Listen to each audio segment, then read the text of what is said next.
Palestinians protested against Hamas in northern Gaza today, demanding an end to the war. The rare public show of opposition to the militant group came after Israeli Prime Minister Benjamin Netanyahu said he would seize more territory if Hamas fails to release the remaining hostages in its captivity. Hamas quickly responded, saying that hostages may be killed if Israel attempts to retrieve them by force and if airstrikes continue in the Strip.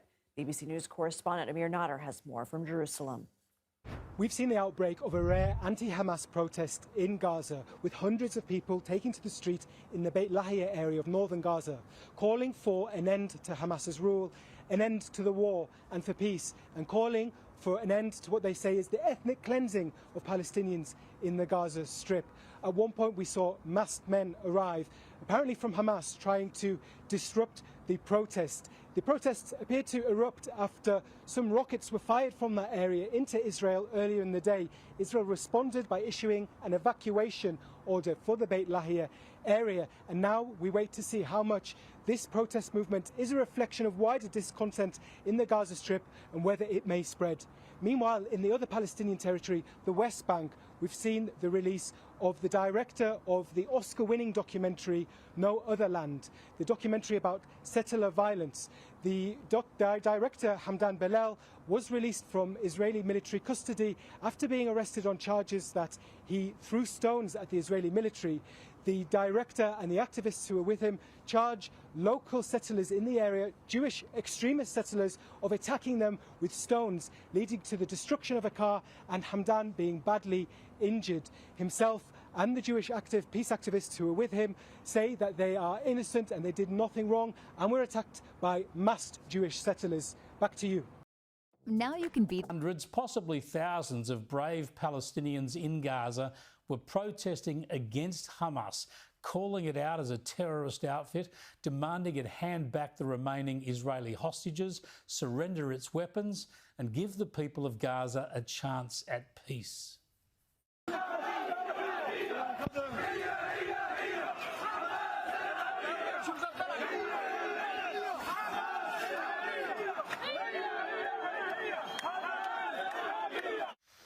This was encouraging stuff, and as I said at the time, it was remarkable that Hamas had not retaliated against the protesters. Perhaps that was because Israel had decimated the Hamas leadership. Well, sadly, as we probably expected and certainly feared, the retaliation has begun. Firstly, with the execution of a protest leader. Hamas has tortured and killed 22-year-old Gazan Odai Nasser Sadi. His body was left in front of his family's home over the weekend. He was one of the leaders of the anti-Hamas protest movement in Gaza, which has gained momentum over the last week, with masses taken to the streets to protest the terror group. A large crowd gathered on Sunday for Nasser Sadi's funeral procession, during which they shouted "Hamas out." The victim's family delivered a speech after his burial, publicly holding Hamas accountable for his death. A group that belongs to Al-Qassam Brigade kidnapped our betrayed son, Odai al-Rabai, with a silly excuse, and they tortured him to death without taking in consideration his mother's and relatives' feelings. They betrayed him and killed him, thus we shall hit with an iron fist. Those oppressors and criminals that took this Muslim and killed him unjustly. Odai Nasser Sadi is not the only one. 6 others who were accused of collaborating with Israel were executed on Friday by Hamas. Just sickening stuff. Hamas are an evil, murderous, jihadist organisation, and you can't expect reason from them. It's why they have to be eliminated. No agreement can be struck with Islamist terrorists. But let me show you how the hatreds of the Middle East are reflected back here. Remember I showed you on Thursday that jazz artist Kelly Green won a Queensland Music Award for a piece called River to the Sea, and then she launched a vile attack on Israel in her acceptance speech? Well, as a result, the Brisbane City Council cut funding to those awards. Good. And Green was sacked by the Catholic college that employed her. Good. She exercised her free speech, she spread horrible lies, and she's paid a price. But of course, to the radical left, she's a hero. Here's the one-time ABC host, Antoinette Lattouf. A school teacher who's also a jazz musician has just been stood down, and the music body that gave her an award this week, well, their government funding got pulled. Why? Because she dared to speak out against the ongoing murder of Palestinian children, women, healthcare workers, journalists, aid workers, and other civilians. Women have always been at the forefront of anti-violence and anti-colonial movements, and surprise, surprise, they're being punished for it. Now, when I saw that clip on Instagram, I couldn't resist the temptation to reply. So I said if women and men opposed war, they would fight against terrorism and demand that hostages are released, rather than accept daily war crimes over more than 500 days. Yeah, Hamas are the terrorists, slaughtering innocents and holding hostages. Those are clear war crimes. That's where the focus of anyone interested in humanity should be. But you ought to see the hate that came back at me. One suggested that people like me should face a Nuremberg trial. That is, to be tried like Nazis. Can you believe the logic here? You're a Nazi for calling out a terrorist group committed to the genocide of Jews. These people are so ignorant, so warped in their views, it explains their hatred. Another said my comment was disgusting and branded me white genocidal trash. And then they also endorsed the Nuremberg suggestion because they'd like to see them, that is the media, hung as war criminals. Lovely, isn't it? This from the critics of Israel. This from people who claim to care for Palestinians. If they really cared for Palestinians, wouldn't they be directing their hatred at Hamas? Wouldn't they be protesting in the streets now to express solidarity with those brave souls in Gaza who want Hamas to hand back the hostages and surrender? No, they'd rather spread hatred against anyone supporting Israel.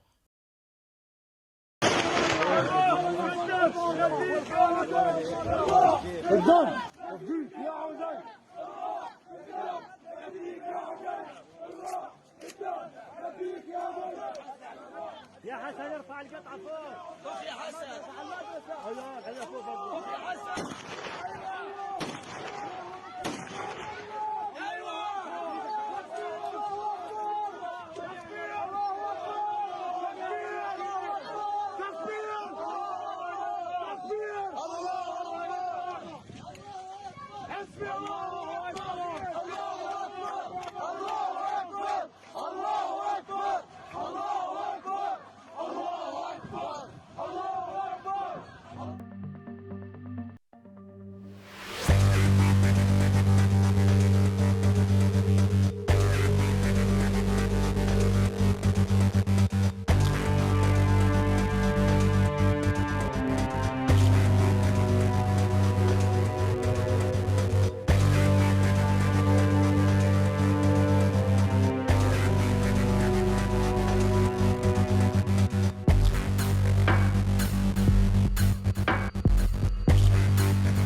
I want to talk about the Middle East briefly, Rita.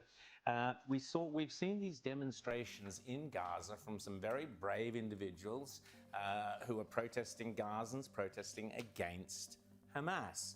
The media doesn't fit the media narrative, so the media is barely touching it. We're not seeing the demonstrations on the streets of Sydney or the Opera House supporting these characters against Hamas, which is what we should be doing, and our politicians should be encouraging this. Because what's going to happen?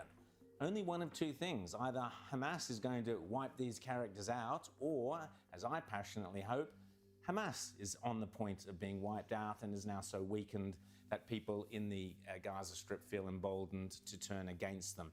But what we don't want to see is a situation where Hamas remains in power and we end up with so-called elections and Hamas wins. So that's got to be avoided at all costs. The West needs to be getting behind these people if it's legitimate and encouraging any kind of dissent against Hamas. It's interesting that after, 18 months of protests, pro-Palestinian protests, we haven't seen a single one that I'm aware of in the West that is anti-Hamas. I know. That is pro-Palestinian but anti-Hamas. Because as we know, Hamas are absolutely brutal Islamist terrorists, and the way they treat their own, the way they treat those who they think have defied their orders is absolutely sadistic. So that we don't see that at all, it says plenty. But this, to me, James, this is Donald Trump's vision for Gaza coming to life. Donald Trump said people would voluntarily leave. Now, if Hamas is defeated, we're going to see people like that voluntarily leaving, and some will voluntarily come back after Gaza is restored.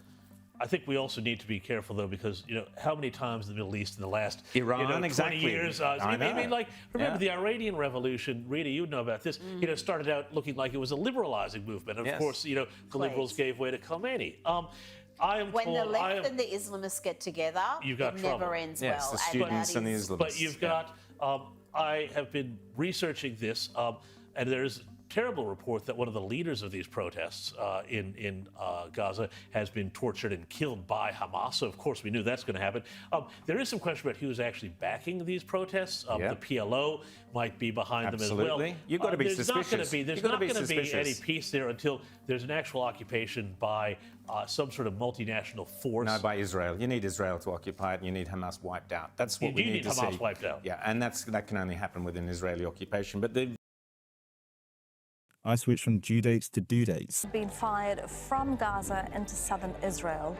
Sirens are sounding in the cities of Ashkelon, Ashdod, and several surrounding communities. Israeli media says at least 10 rockets have been fired. Hamas's military wing, the Qassam Brigades, has claimed responsibility. Noor O'Day is joining us live from Jordan's capital, Amman.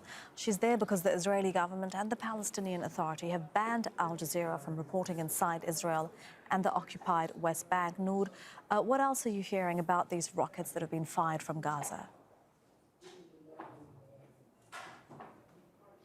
Well, Elizabeth, around 9 p.m. local time, so about a little over a half hour ago, there was a news of rockets being fired. According to the Israeli army, in total, 10 rockets were fired from Gaza, specifically, according to the army, from the Deir el-Balah area, and they targeted the Ashkelon, the Asqalan, and the Ashdod areas. There were two direct impacts reported, although only one person was moderately injured. Several others were being treated for panic and for stampede during attempts to enter the shelters. So there is some material damage and light injuries reported, but the Israeli army has already said that it will respond as per the usual.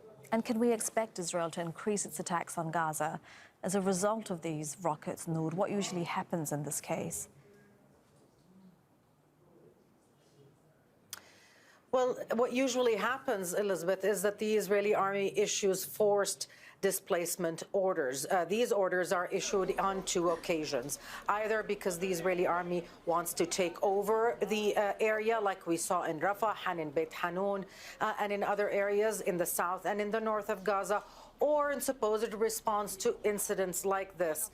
A forced displacement order is issued People have to run now in the dead of night. There is no fuel to use cars. People are hungry, and I've been, watching over comments from friends and contacts in Gaza, and that's really what they're saying. We're too hungry, we have no fuel, and we simply have nowhere to go. So it is expected to be a difficult night because the situation is already so catastrophic, because the supplies are so depleted, and the amount of area that Palestinians can run to is shrinking. According to the UN, 65% of the Gaza Strip is already either a no-go zone or a red zone declared by the Israeli army for forced displacement. Noor, thank you very much for that. Noor Ode with the latest live in Amman. Make sure to subscribe to our channel to get the latest news from... Who flew to Washington, D.C. on Sunday, where he's set to meet with U.S. President Donald Trump to discuss issues including tariffs and the Gaza war.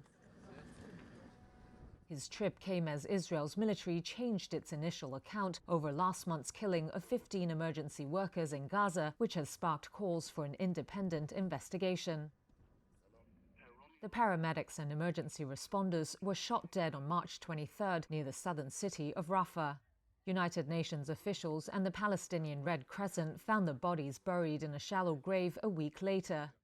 One paramedic is known to have survived, while one other man is missing.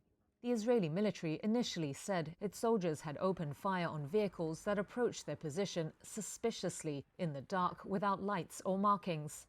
It said they killed 9 militants who were traveling in Red Crescent vehicles. But video published by the Red Crescent on Saturday showed emergency workers in their uniforms and clearly marked ambulances and fire trucks with their lights on being fired on. The video was recovered from the mobile phone of one of the dead men. Reuters was able to verify the location and date of the video. An Israeli official late Saturday said the initial field report did not include any description of vehicle lights. He said investigators were looking at operational information and trying to understand why the person who gave the initial account was what he called mistaken.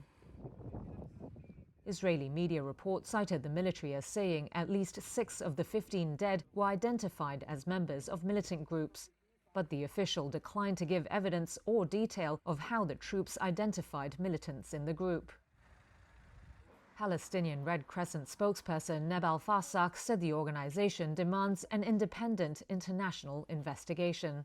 Accountability should never require video evidence. It should not take a global outrage for the truth to be acknowledged. She called on the international community to intervene and compel Israel to respect humanitarian law that bars the targeting of emergency and medical workers during conflicts. Personnel, facilities and humanitarian workers in Gaza since 2023. More than 1,000 healthcare staff have been killed so far, and more than 408 humanitarian workers have been killed. That includes 280 UN staff. Last year, 2 separate Israeli strikes on clearly marked World Central Kitchen vehicles killed multiple members of the charity organization.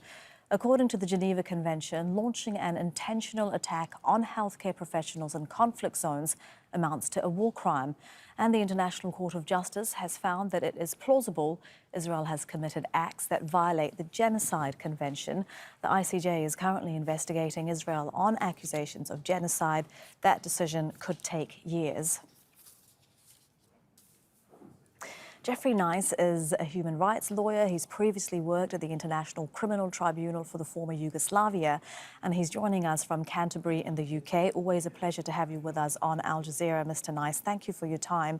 Firstly, your reaction to this video, which shows the paramedics clearly traveling in vehicles that belong to emergency services, and even shows them wearing reflective gear before coming under intense and prolonged gunfire.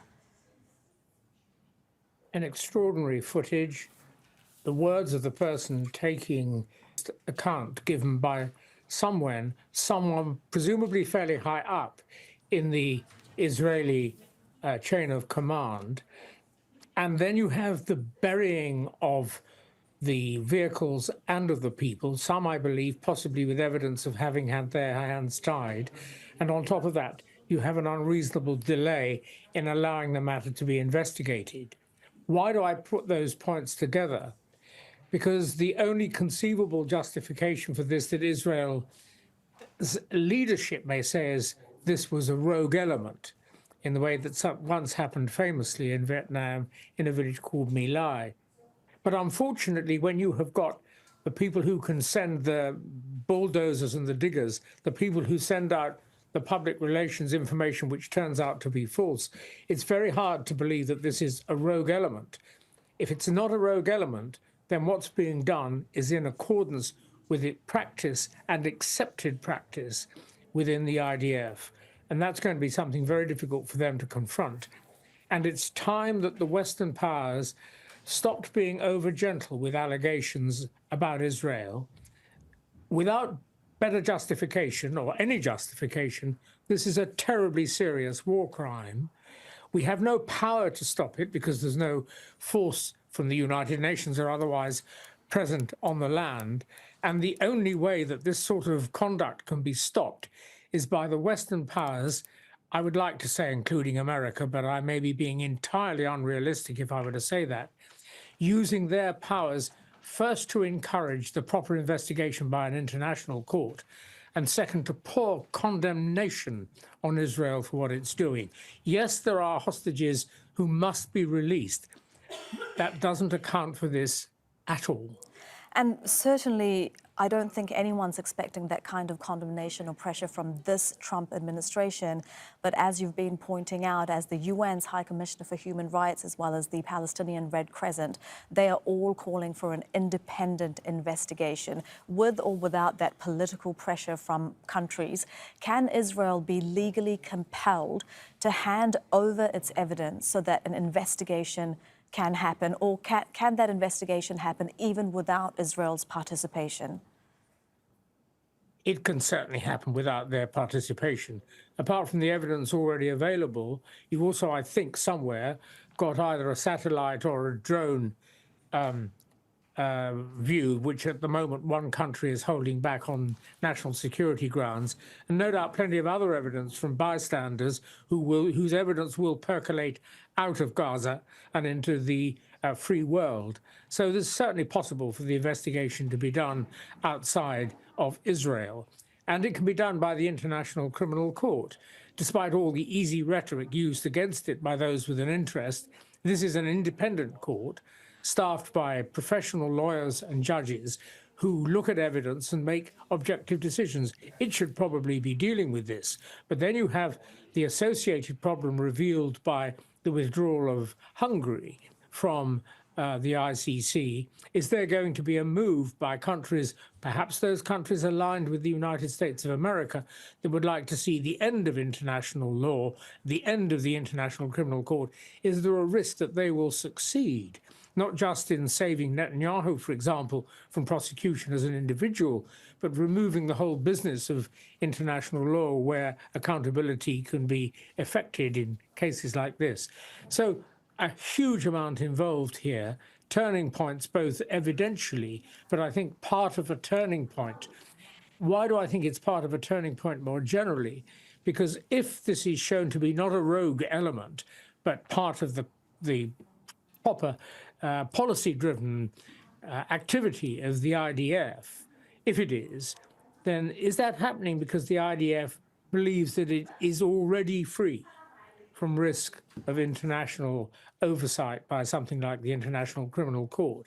Have we reached the position where the populist governments that oppose the international world order are thought to be in the ascendant? And so somebody like Netanyahu or whoever was ultimately responsible for this particular massacre can say, there's no law that's going to catch us. And given what you're saying, if people like Netanyahu, if populist governments like that in Hungary, which have said that they're going to pull out of the International Criminal Court because Netanyahu is visiting, and if they were part of the International Criminal Court, they would have to arrest him. Given this situation, how important is it that there's accountability for the international laws and the system that's in place that is supposed to protect innocent civilians, healthcare workers around the world? Well, it's extremely important. And what we've got to do, I think, and our leaders in liberal democracies have got to do, is to stop being over soft, pussyfooting around, as the language has it, with what's actually going on. What's going on is every effort being made to protect Israel from ever being taken to account.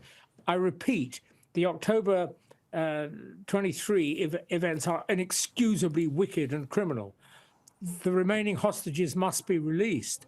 But what is being done now to Gaza is so evidently, without better justification, serious war crimes that our country's leaders have got to say, we have got to support, give more money to the international mechanisms, and we will not put up with the subtle, spoken or unspoken efforts of people like President Trump to dismantle the world order. The world order, whatever Mr. Trump may say, was broken, for example, first of all, in Russia, Ukraine, and we did nothing about it there when it was a massive breach of the world order. Here, following the initial horrors of the October 23 killings, we've seen actions by Israel that, unless there is a better defense than any shown at the moment, are in clear violation of the world order, and Israel expects to get away with it. We must stop that. Jeffrey Nice joining us live from Canterbury there. Thank you. On the 23rd of March, the first rays of sunlight can be seen as a convoy of Palestinian Red Crescent ambulances are travelling on a road to the north of Rafah, searching for missing colleagues. The Israeli military would later claim that they didn't have their emergency lights on. This video shows very clearly that in fact they did. The convoy spots the missing ambulance on the side of the road, so they pull over. The paramedics, wearing their uniforms, get out and start to move towards the vehicle. Israeli soldiers then open fire.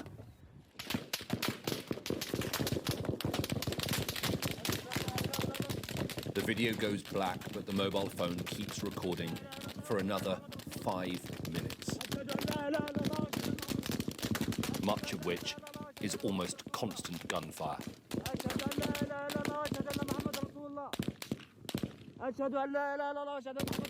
One of the paramedics, Rifat Redwan, can be desperately heard reciting the Shahada, the Muslim prayer before death.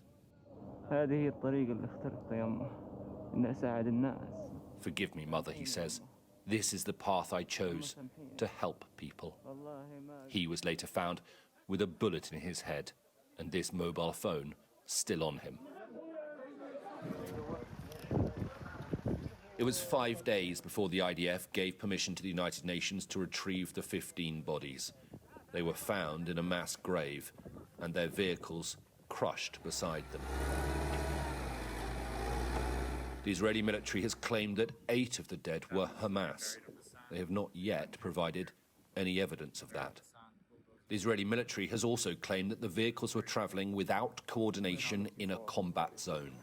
But a Sky News investigation has revealed that an evacuation order was not issued by the IDF for that area until at least an hour after the incident. Their ambulances were clearly marked and they should have returned to the families. They did not. Even in the most complex conflict zones, there are rules. These rules of international humanitarian law could not be clearer. Civilians must be protected. Humanitarians must be protected. Health services must be protected. Following the emergence of the video, the IDF has released a new statement saying that all claims, including documentation circulating about the incident, will be thoroughly and deeply examined to understand the sequence of events and the handling of the situation. More than 400 aid workers have been killed during the 18 months war in Gaza, as well as tens of thousands of civilians. Israel's version of events, often claiming that the targets were Hamas, have rarely been proven or disproven because of the lack of public evidence. On this occasion, this video undermines and contradicts the IDF's justification for attacking the Palestinian ambulances. And it will, inevitably, confirm in some people's minds the accusation that war crimes are being committed in Gaza and covered up. Israel's military has admitted its soldiers made mistakes over the killing of 15 emergency workers in Gaza last month, which sparked international outrage.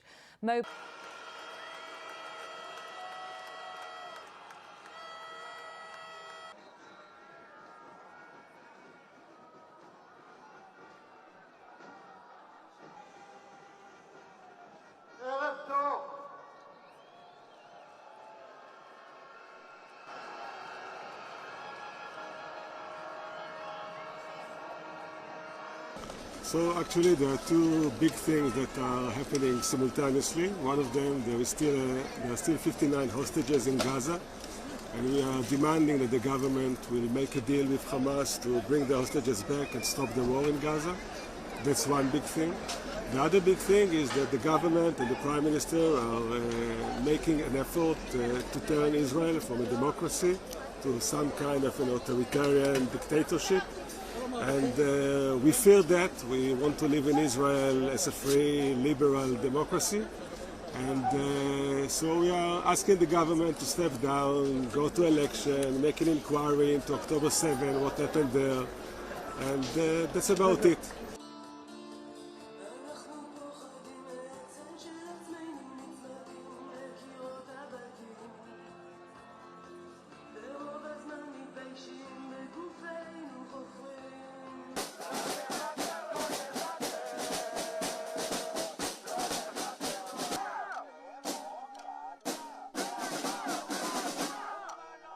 We're here today to demonstrate, especially after this morning's bill that was passed in Parliament, that is a very big step to destroying our democracy in the way judges are being chosen for our courts. We're afraid our Parliament is on the way to becoming a dictatorship, and we're very angry.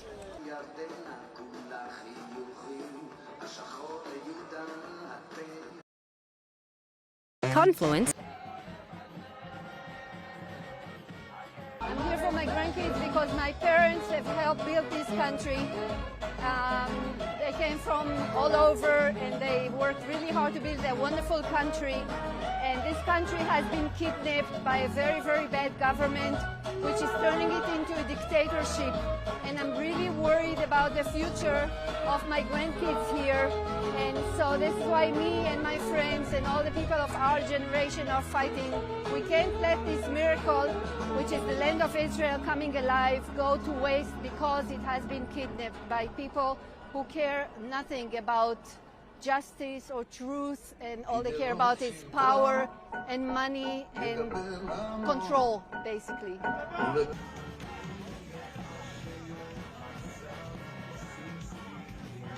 I think the whole world should see our pain, and I mean not only our pain, all the territory, everybody in this area, we are suffering. We need to put an end to this suffering by doing some peace talks.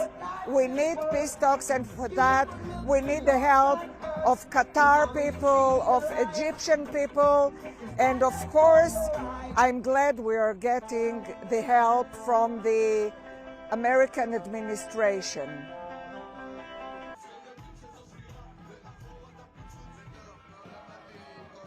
I'm here for two reasons. One is because I care about living in a democracy. Two is because I care about my brothers and sisters who are in Gaza, in the tunnels, dying. So these are the two reasons: the democracy, protecting democracy, and protecting my brothers and sisters.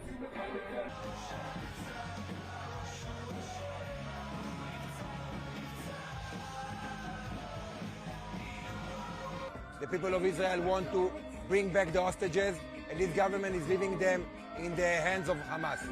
The people of Israel want democracy, and this government is trying to create some kind of a dictatorship. So I'm here to tell the government, enough is enough. We want election and want Benjamin Netanyahu and his government to go home.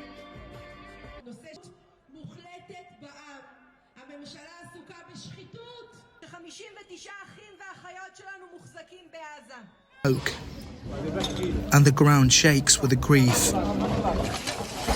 Another home in Khan Yunis has been turned into a grave. An Israeli airstrike killed 19 people here. Children, women, entire families wiped out as they slept. We just want to sleep like any other normal human being. I woke up to this. My neighbour's house collapsed onto mine.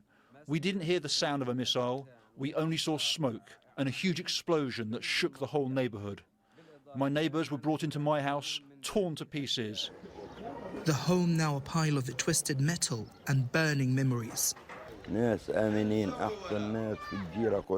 We were devastated by the attack on our neighbor's home. They were kind, peaceful people, never involved in anything. The explosion shook the entire area like an earthquake. The family was asleep, unaware, and in an instant, everything was gone. Children, women, all killed in cold blood. This is nothing short of pure brutality. Across Gaza, the pattern repeats. Among the wreckage of a destroyed home in a Zaytun neighborhood, the foot of the baby girl, the rest of her lost beneath a mountain of concrete and dust. Israel's military is expanding what it calls a buffer zone, but in its path are people, families, and lives. There is no sanctuary. Hospitals are overwhelmed, morgues are overflowing. And yet, the strikes continue. According to Gaza's government media office, more than 1,300 Palestinians have been killed and more than 3,180 wounded since March 18th. Among them are aid workers, children, mothers, and journalists. This is not just war. A campaign where the line between civilian and combatant has vanished beneath the rubble. In Gaza, survival is no longer a right. It's a desperate hope in the face of relentless destruction. As bombs fall and bodies are pulled from ruins, people here hold onto nothing but each other. Tariff. This pavilion in Khan Yunis has become a funeral parlour. Every day, new victims of Israeli strikes are laid out here. Every day, another family mourns their losses.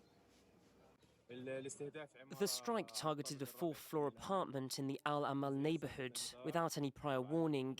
They waited until people were asleep to cause the most deaths and injuries. Among the white shrouds, one is different. A body lying under a press vest. Islam Makdad's name will be added to the ever-growing list of journalists killed in this war, at least 173 confirmed by the Committee to Protect Journalists. It's by far the deadliest ever conflict for reporters. As Palestinians weep for their loved ones, the scale of the grief is matched by anger towards Israel, but also regional leaders who they accuse of failing to act.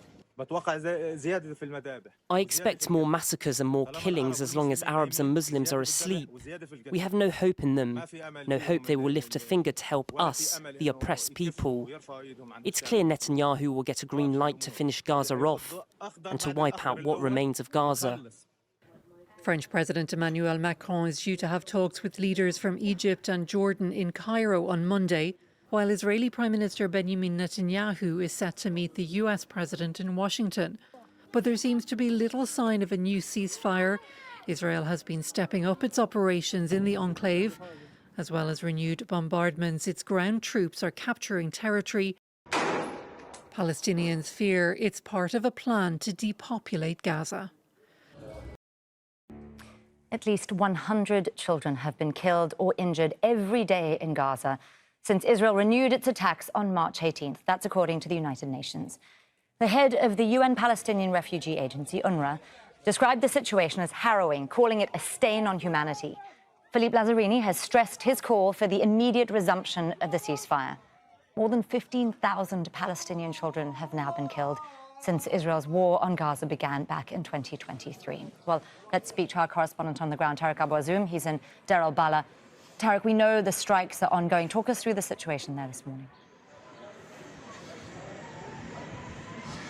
Yeah, the situation has been a very fast-moving situation since dawn today, where Israel has launched a series of airstrikes across the entire Gaza Strip. There has been a clear concentration around the city of Khan Yunis and Gaza City, which has been the main central areas that civilians recently started to flee to following the forced displacement orders issued by the Israeli military. We have got confirmation from medical sources that since dawn today, 10 civilians have been confirmed killed in Israeli devastating airstrikes as these deadly attacks continue to be overheard every now and then. And we have heard during the past hour massive explosions just ringing out in the eastern parts of the city of Deir al-Balah and the city of Khan Yunis, as well as the Israeli military is still operating effectively and carrying out major ground operations in the city of Rafah, where they are trying right now to set up a new access road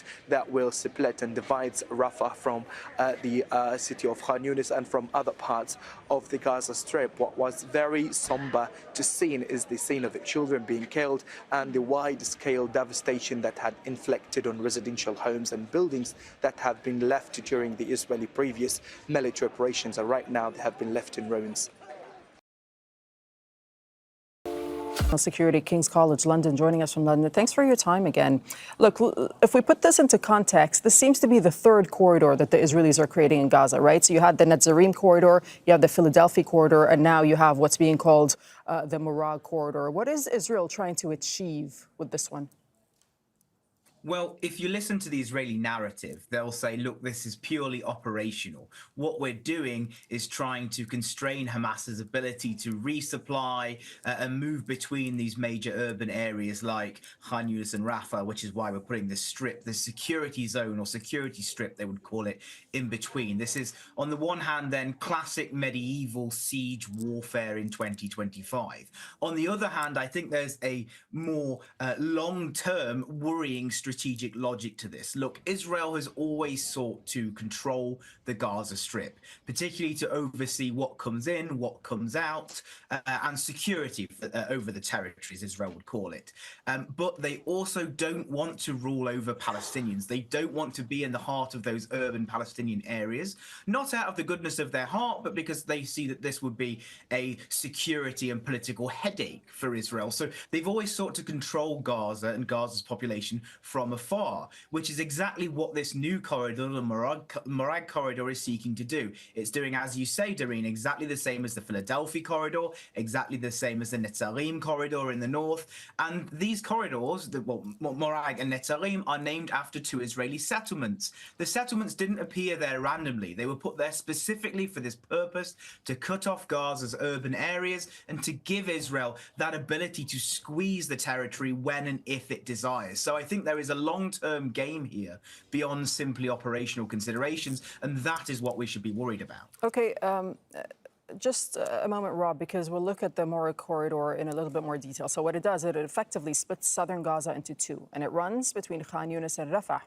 It's not the only barrier that Israeli forces have created in this strip. As you've been hearing, the so-called Netzarim corridor in the north has been a flashpoint in recent weeks. So, Rob, just to pick up on what you were saying, I mean, is this an attempt to kind of shift the military battle, or, according to some in the Israeli media, like Israeli Channel 12, who's reporting that this separation is part of the military's plan to implement U.S. President Donald Trump's proposal of removing Palestinians and forcibly expelling them from the Gaza Strip? I don't know if Israel is out to remove Palestinians, but Israel is definitely out to contain Palestinians, to make life as miserable for them as possible. Now, as I said to you, Israel will say there's an operational logic to this. But at the end of the day, we know, and Israel tells us, that Hamas gets most of its strength from the tunnels underneath the ground. That's how it moves between Rafah and Khan Yunis. So establishing this so-called security corridor in the middle won't actually stop those tunnels. I think this is part of that long-term plan for Israel to be able to basically reoccupy the Gaza Strip indefinitely, to be able to establish. Late Thursday, Israeli forces stormed Kamal Adwan Hospital, expelling patients and staff after earlier surrounding and shelling what was essentially the last hospital left standing in the area. Soldiers carried out mass arrests. Doctors say babies and children have died after being cut off from their oxygen supplies. Kamal Adwan's director, Dr. Hussam Abu Safia, says the situation is catastrophic and there's nowhere patients in northern Gaza can go for treatment. We turn now to Gaza, where Israel has killed at least 23 Palestinians in pre-dawn attacks just today, including 7 children. Israel's now killed more than 700 Palestinians, including more than 270 children, over the past week since Israel broke a ceasefire agreement with Hamas. There are reports Israel's considering a major ground invasion of Gaza to reoccupy the entire territory. The death toll in Gaza has now surpassed 50,000, and it's actually expected to be much higher. On Monday, Israeli strikes killed 2 Palestinian journalists, Mohammed Mansour and Hussam Shabbat. According to the Palestinian Journalists Syndicate, Israel's killed 206 journalists in Gaza since October 2023. Mohammed Mansour worked for the Beirut-based Palestine Today TV.